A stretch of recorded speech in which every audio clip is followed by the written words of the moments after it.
866-582-9933 right here at the Genesis Communication Network. I'm your host, Dr. Peter Glidden.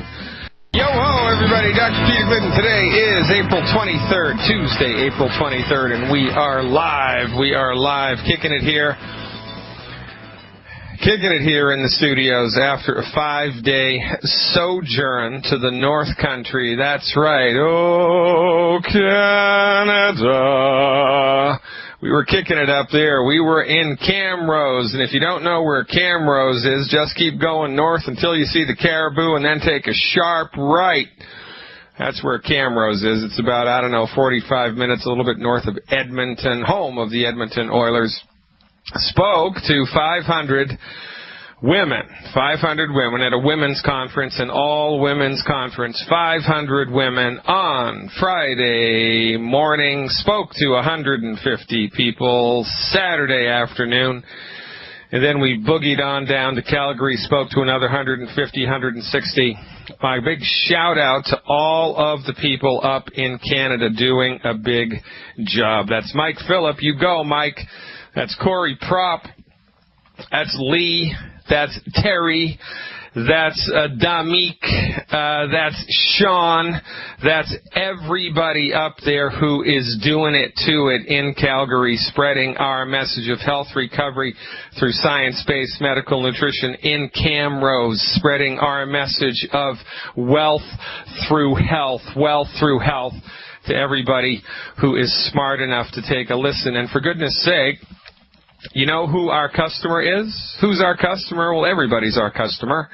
Why is everybody our customer? Because everybody is sick. I mean, take a look around. If you had the choice, if you didn't have any conscience whatsoever, and, an angel of the Lord appeared this afternoon and said, Charlie, I'm going to grant you one wish. If you so choose, I'm going to give you 10% of all of the profit that all of the pharmaceutical companies everywhere in the world make every day. Would you take that bet? You're darn right you would, because it is beaucoup dinero. It is a lot of money, ladies and gentlemen. For goodness sake, the pharmaceutical industry is so huge, they funded the beginning of World War II. That's right. You know how Hitler got the money to invade Poland? Well, that was through the pharmaceutical concerns. And then you know what the pharmaceutical companies did? What Hitler allowed them to do in return for their largesse? He allowed them to construct pharmaceutical plants next to the concentration camps of Dachau and Auschwitz also, I believe. It was either one or two. Inside of which they did experiments on the inmates, live, living human beings. That's right, human experiments. And they used the inmates of the concentration camps as slave labor to help to manufacture the Zyklon B gas that they used in the concentration camps to kill the Jews, the Gypsies, and everybody else. And you know who one of the pharmaceutical magnates was, one of the pharmaceutical companies that was affiliated or that was a member of this enclave of pharmaceutical companies profiteering and performing war crimes? Bayer.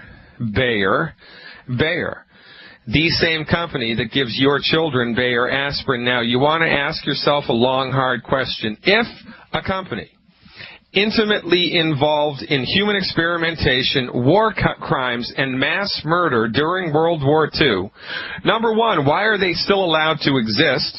Number two, why aren't their owners thrown in jail and executed? And number three, why are they still in business? And number four, in the United States of America, in Canada, home of the free, land of the brave? Well, it's because they've got more money than God, and whoever has all the money has all the power, and they've got all the money, they've got all the power. And we jump to their tune. We dance to their tune. And, like the fella said, absolute power corrupts absolutely. And most people are of the opinion, incorrectly so, that the MDs own the theater of medicine, that the MDs are driving the bus of medicine, because their therapeutics must be better, their therapeutics must be safer, their therapeutics must be more effective, and, their therapeutics must be less expensive than their competitors, because, after all, it's a free market, right? Well, no, it's not. We haven't had a free market in the United States. I don't know about Canada. Canada's got to follow suit. They usually follow the suit of the United States economically. By the way, Canada is collapsing economically under the weight of its disease management medical model, the same way that the United States is. Problem with Canada is that their citizens don't have any choice. Money is taken out of their paychecks every week, whether they like it or not, to give them access to the worst type of medicine in the world, MD-directed pharmaceutical, reductionistic, allopathic, pharmaceutical centrist medicine. Which is great, by the way, for surgery. It's great for trauma. It's great for, in nasty infections that nothing else can take care of, well, with the possible exception of the infections that they create, like MRSA. It's good for that stuff, more or less, most of the time. But the problem is we go to these people for everything. We go to them for everything. And, because they own the show, because they're the only show in town, because they have out-legislated every other type of health care in the world, because they have made it illegal for me to practice medicine, because they have made it difficult for the chiropractors, the homeopaths, the herbalists, the acupuncturists to even call themselves physicians. Because they own the show, the only type of medicine that anybody's aware of is MD-directed medicine. It becomes reality by consensus. Just like back in the day when we didn't allow women to vote. Of course women were smart enough to vote. But when enough people in the population all collectively agree that women are not smart enough to vote, and then they pass laws which make it illegal for women to vote, that myth persists. When a handful of wealthy aristocrats decide that slavery really is the way to go, and that's really the way to pad their pockets, well, even though every human being knows inherently that slavery is wrong unless you're a prejudicial idiot, prejudice persists, slavery persists for hundreds of years. For hundreds of years, because it's reality by consensus. You look around, slavery's been around for so long, it must be the way that God wanted it, right? That's how it's all argued away. It's got to be God's plan, because otherwise it wouldn't be so. Well, that's not the way that it is. It's not the way that it is. The MDs own the bus of medicine. The MDs are driving the bus of medicine, own the theater of medicine, not because their therapeutics are better, certainly not because they're less expensive, certainly not because they're more science-based. It's because in the 1920s, the early 1920s, they legislated them, they strong-armed themselves into first place. And they've kept themselves there with money and political power ever since. They've kept themselves there with money and political power ever since. And it is such a huge, overarching phenomenon that even though it is directly in front of our eyes, we miss it. The simple fact. The reason that Canada's economy is crushing itself under its own health care budget. The reason that the leading cause of bankruptcy in the United States is medical bills. The reason that MD-directed medical therapeutics in the United States are the leading cause of death. The reason that while we have let the MDs drive the bus of medicine, chronic diseases are getting worse, not better. The reason that while we have let the MDs drive the bus of medicine, autism is skyrocketing. The reason why, while we have let the MDs drive the bus of medicine, arthritis and type 2 diabetes and Alzheimer's have risen from, obscurity, Alzheimer's, from obscurity to the sixth leading cause of death. Over 50% of Canadian citizens have arthritis. Are you kidding me? Hey, that's good for the orthopedic surgeons. It's good for the drug companies, isn't it?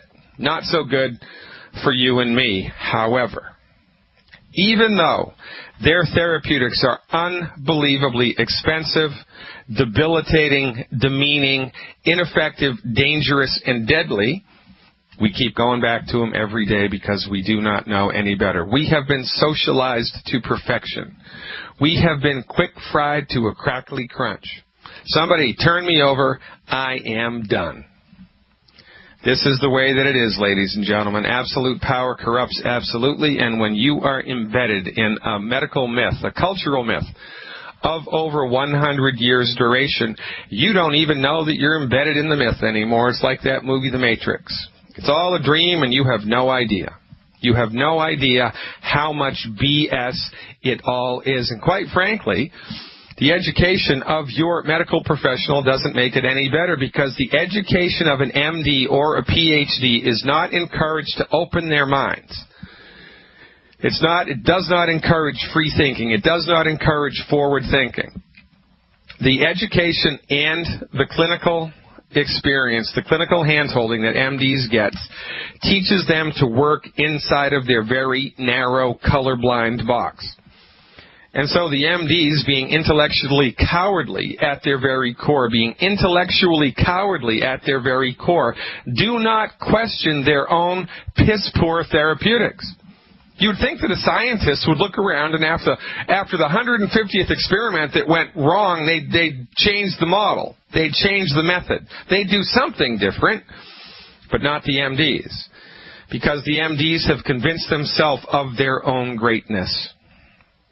They practice medieval, mediocre, Machiavellian, reductionistic medicine, which is for-profit, monopolistic Machiavellian medicine, and you and I suffer. Well, not me, and probably not most of the people listening to this radio broadcast, because we have seen the light, and we have opened the doors of our mind, and we have taken first a hesitating step, and then less sure step, and then a sure step, and then bold footsteps, and then we pick up speed and we start running into the land of science-based, clinically verified, holistic health recovery protocols offered by the Longevity Company. Ladies and gentlemen, the best thing to happen to medicine since the invention of the sterile technique are the boilerplate health recovery protocols offered by Longevity through the aegis of Dr. Joel Wallach, the most experienced, most respected, most lauded naturopathic physician in the world. Get on board with us. Hitch your wagon to our train, because we are going fast and we are going far. Stick around. I'm taking your calls when we come back. I am Dr. Peter Glidden, and this is Fire Your MD. We are live today, April 23rd. Going right to Utah right now. We're going to talk to Wes, who's got a question about asthma. Hey, Wes, thanks for calling. What's up? Good to talk to you, Dr. Glidden. You know what? You're making me a believer more and more every day. About 3 weeks ago, I joined your health recovery program online, and I asked you about asthma. I've had it for life. I've suffered through eczema, through, take this pill, take this inhaler. I'm just tired of it. And I've been taking the Beyond Tangerine religiously for about a year, and I've seen some results, but I was just reluctant to accept that I need to, get off of the bad foods. But you also told me, at least if I remember correctly, you said it's a fatty acid deficiency. And so I doubled the intake, and wow. All right, this is awesome. So how old are you, number one? I'm 37. 37. And how many years of the 37 have you been struggling with a breathing issue, a.k.a. asthma? Oh, since my infancy. Really? I mean, I've had it all. I mean, I've had the pills, the inhalers, and I just got tired of it. They'd tell me I have to take the rescue inhaler, the maintenance inhaler, and it costs, $160 after insurance. I was just tired of it. Yeah, it's crazy, right? So on a scale of 1 to 10, before you took my advice, where was your asthma? With a 10 being, take me to the hospital right now, and a 0 being completely gone. So before talking to me, where was your asthma on the 1 to 10 scale? Well, and the thing, like I mentioned, it was seasonal, so sometimes it would be like, maybe at 8, it'd be like, oh my gosh, I need to use my my albuterol treatment, what is that called, the respirator? The rescue inhaler, yeah. No, but it's another, it's a machine at the hospital, it's another, but you get the point, I'd have to use the albuterol. I mean, I'd be tight, and the reason why I think I know this works too is because I've been taking the essential fatty acids, but then my wife, she noticed there were, benefits, and so she was hogging them up, and I ran out for about a couple of days, and I also ate some pizza, and lo and behold, I wake up in the morning, my lungs are tight. But I've been able to work out in the yard and mow the lawn, and it's crazy. I haven't been tight, but I was just recently the other day because I was out of the EFA, so I think we're onto something. Well, hey, look, this is the thing about it, right? The proof of the pudding's in the eating. And the thing about this is, honestly, the same thing happens to me, so don't feel bad.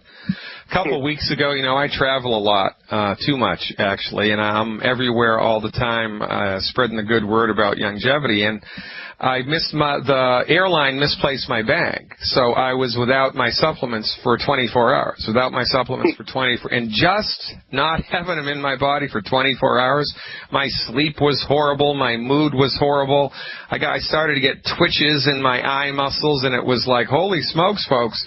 If you don't believe in this, well, that's like saying I don't believe in gravity. Well, good luck and have a nice life. Our whole thing here is results, results, results.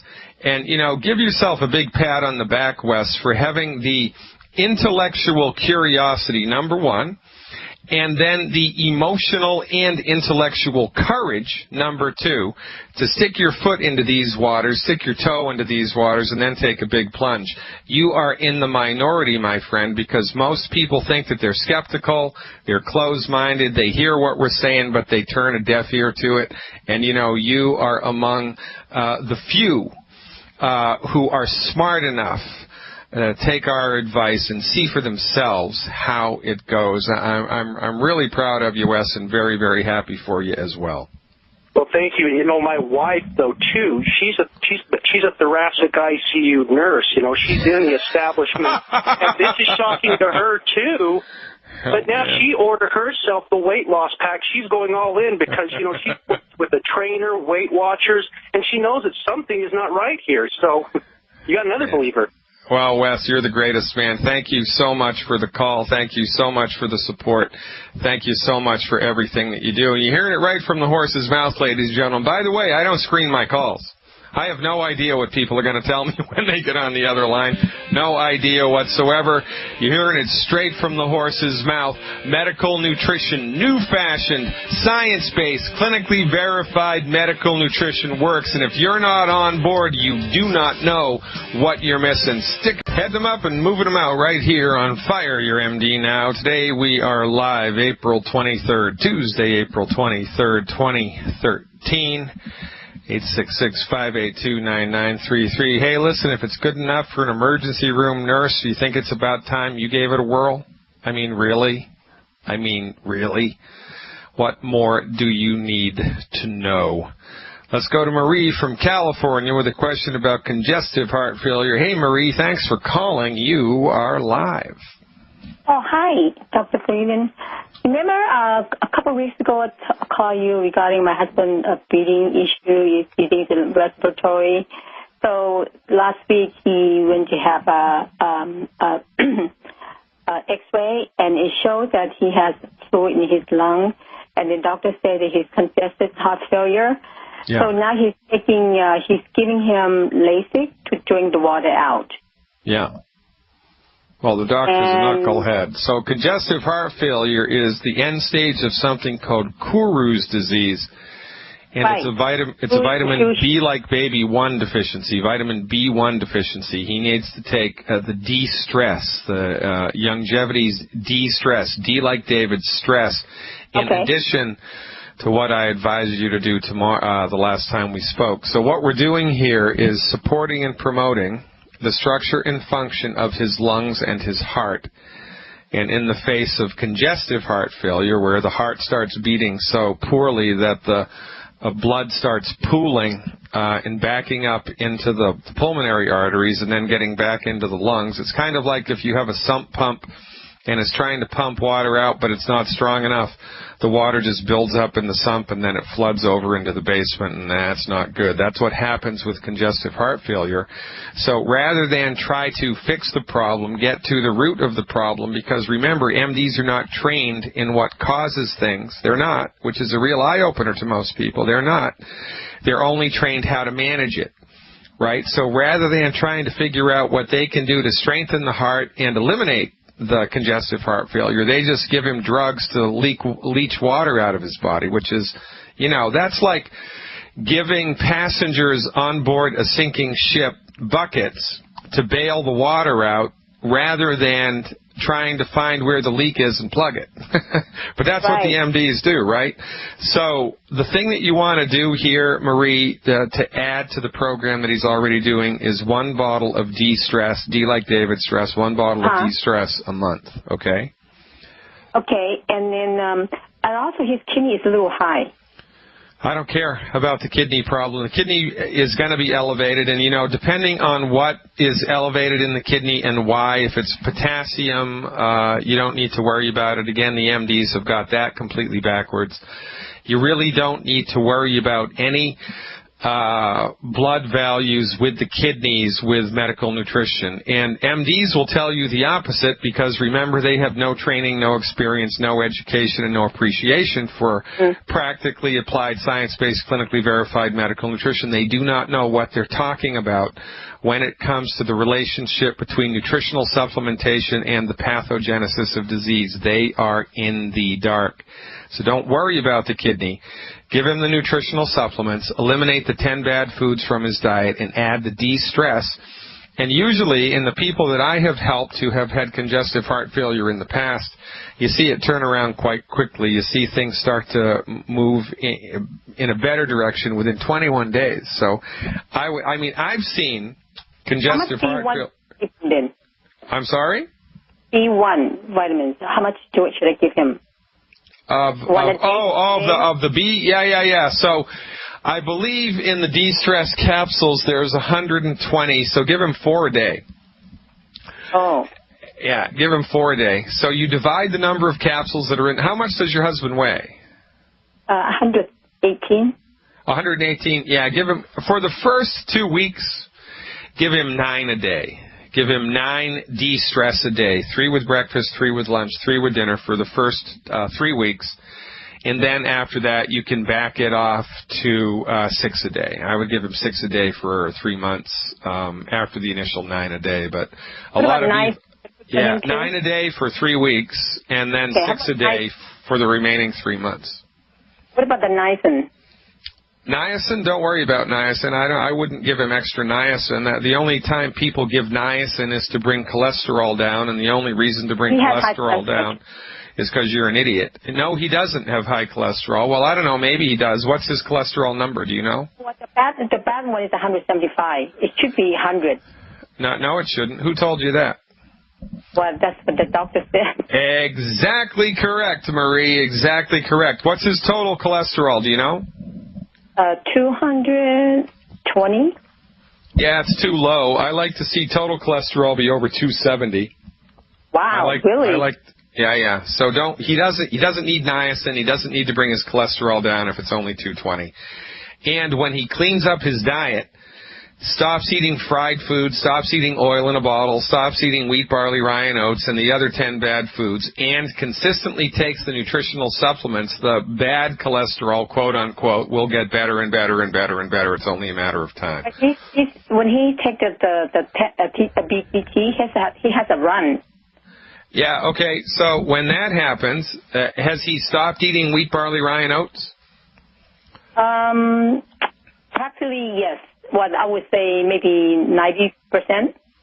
Okay, so it has to be 100%, number one, or it really does have to be 100%, because wheat, barley, rye, and oats damages the intestinal tract and makes it hard for the intestinal tract to absorb the BTT, and so it'll pass through his body and give him diarrhea. Instead of getting into the bloodstream, it gets into the large intestine and it makes him have diarrhea. So there's two things. Oatmeal. Yeah, I'm sorry, what? He loves his oatmeal? Yeah, he loves oatmeal. That's the only thing he likes.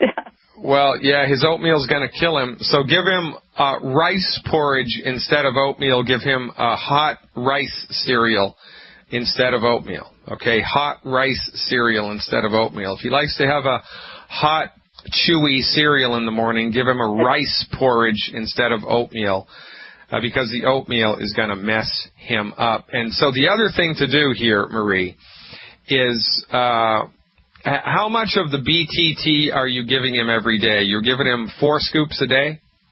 No, I try to give him, he can only take like 1 a day. 2 scoops a day, 1 in the morning, 1 in the evening. Okay, so what I would do is I would put 1 scoop, 1 level scoop, into 16 ounces of water.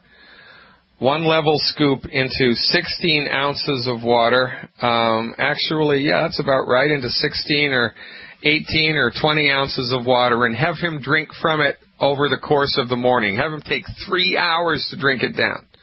3 hours to drink it down. And then do the same thing in the afternoon. He's drinking it too quickly, and that's why he's getting diarrhea. So he needs to slow down on, how fast he throws it down. I told him to sip it a little bit of time, just like he drink coffee, but he doesn't like it. He said it makes him go have to run. So he's making his stomach is uncomfortable. Yeah. So I've been with him for a month now.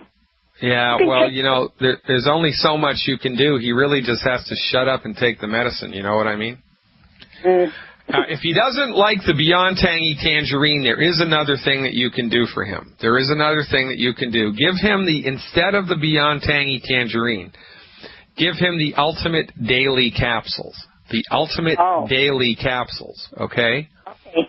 Ultimate Daily Capsules, give him 6 of those a day instead of the Beyond Tangy Tangerine, and that won't give him diarrhea. He'll just be able to swallow those like a vitamin, and, that might give you a leg up on the situation, okay? Okay. I think you have your work cut out for you. Is that right, Marie? Yeah, that sounds good. Yeah, women, I don't know. Women are usually the smartest people. Men are just stubborn.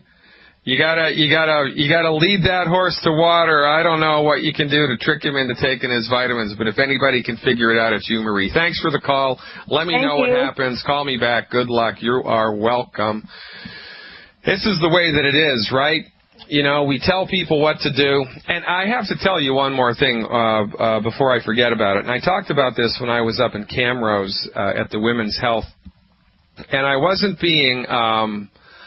this is true. I mean, I wasn't trying to, impress women by saying this, but I've been doing naturopathic medicine for 24 years, and I've had a private practice for the better part of 20 years. Private practice for the better part of 20 years.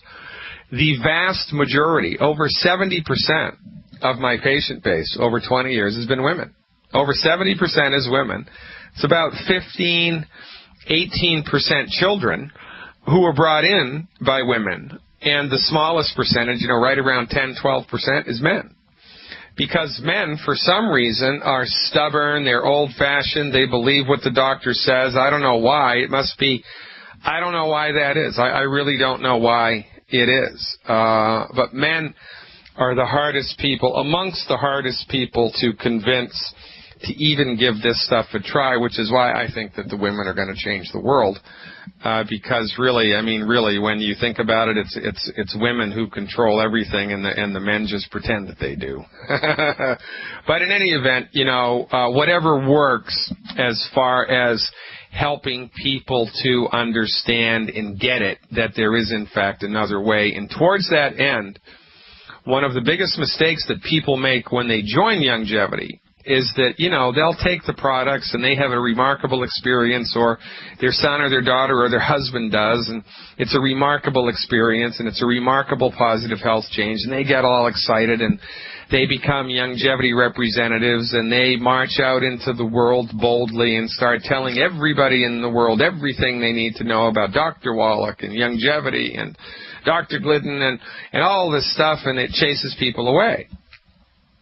It chases people away because even though what you're telling them is the truth, it is too much of a psychological jump for them to take to listen to you over their doctor. They just can't do it. People are like brainwashed and, socialized into believing that you have to genuflect at the altar of the MD every day, and they're not going to listen to you, even though you know what's best for them. So what do?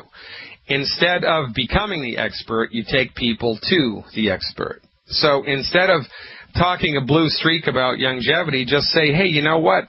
I know a doctor that says you don't have to suffer with that. I'd love to invite you to a webinar. I'd love to send you a link to a video. I'd love to lend you this CD. I'd love to have you listen to a pre-recorded phone message. I'd love to have you do a live phone chat with somebody in Youngevity. Would you like to do that? Because I'd love to show you what we're up to. You know, if you found the greatest restaurant in the world and wanted to turn everybody in your family onto it and all your friends, you wouldn't go to culinary school, become a chef, work in the restaurant, steal the chef's recipes, and then have everybody over to your house so you could cook the meal. You wouldn't do that. For goodness sake, you just make a reservation and bring people to the restaurant. This is what we recommend to build a strong Youngevity business and to bring our message to as many people as is humanly possible. Don't become the expert, just bring people to the expert. Lend the CDs, send the video clips, do what you can to bring people into our arena, and we'll take care of it for you. Ladies and gentlemen, I am your steadfast advocate for health, your friendly neighborhood naturopath, Dr. Peter Glidden. Don't even think about touching that dial. We're going to Nebraska when we come back. It's another Manic Tuesday. 866-582-9933 right here at the Genesis Communication Network. I'm your host, Dr. Peter Glidden. Welcome aboard. We're going to Nebraska now to speak with Alexis about a heart condition. Hey, Alexis, thanks for calling. You are live. Hi. I want to talk to you about a couple of heart conditions I have. A friend of mine told me to call. Okay. I'm all ears. I have a hole in my heart I was born with and Epstein syndrome. Epstein-Barr? I don't know, they called it Epstein syndrome. Yeah, Epstein, yeah, so what, are you tired all the time? Yeah, I have a lot of problems with my heart acting up. It'll slow down and speed up and then stop, and I also have a bicuspid instead of a tricuspid valve. Okay, so you got a little bit of a murmur there, right? Yeah. Okay. So, first of all, Alexis, thanks for calling. Stick on the line. That's usually a cue for my radio guys to disconnect the call. Sorry I said that, guys. Sorry I said that. Hold the line. So, tell me, how old are you? 23. 23. And how tall are you? 5'2". And how much do you weigh? 187. And how do you feel? Exhausted all of the time. Yeah. Is besides this, energy thing and the heart thing, is there anything else that you've been bothered by in your short life so far? Sleep problem, heartburn, asthma, arthritis, or is it just energy? No, I have asthma and I have insomnia. How did I know that? How did I know that, Alexis? How did I know that? I am a smart cookie, eh? Yeah. All right. Well, yeah, I'm being silly with you here. All right. So here's the deal. People are born with holes in their heart, right? And sometimes it's that's because of a nutrient deficiency in the blood of your mother when she was pregnant. So you can blame it on her. Tell her it's her fault. You have a hole in your heart. And depending on the size of the hole, you can live with it, no problem. The body will fix it or not. And, depending on also what you do in your life, it may be problematic, it may be not. If you wanted to become an Olympic speed skater, well, the hole in the heart might become problematic. But again, you've made it to 23 years old without too much of a problem here. I mean, have you ever had a heart attack or been rushed to the hospital with a cardiac emergency? Been taken to the hospital a couple of times. My resting heart rate is 116, and sometimes it'll speed up, and then sometimes it'll slow down and just stop. Okay, so when it slows down and just stops, what do? Pass out? Yeah, and usually I have someone around. It takes a couple of hours. I can feel it. I get really dizzy, really lightheaded, and I can kind of feel it coming on, and I just pass out and I wake up at a hospital. Yeah, imagine that, right. So, well, thank God for emergency medicine. That's what they're good for if they're not addicted to street drugs, alcohol, or prescription medicines, which 51%, by the way, of emergency room medical doctors are. But I digress. So, has anyone ever taken an X-ray of your back? Has anyone ever told you that you have a problem with the discs in your back, or are you shorter than you used to be when you were, 18 years old? Or has anyone ever told you there's a problem with the discs in your back? No, they told me that I have a slight curvature of my spine, but... Okay, we're getting somewhere now, kiddo. All right, so here's what we do for everybody, regardless of what the diagnosis is, all right? Our fundamental position is that the human body has a built-in intelligence that's God-given, that the human body knows how to fix itself, and that the human body wants to fix itself. However, the human body isn't magical, and it can't create raw materials out of thin air. So if there's not enough iron or calcium or vitamin C or vitamin D in the food that you're eating or the stuff that you're drinking, your body is going to be deficient in the nutrition that it needs, in your case, to keep your heart healthy and your energy healthy. So what we recommend people do is fill their nutritional tanks with the appropriate nutritional support program. Stop eating food that gives negative stress to the body. Get out of the way and let the body recover its health to the degree and the ability that it's able to recover its health.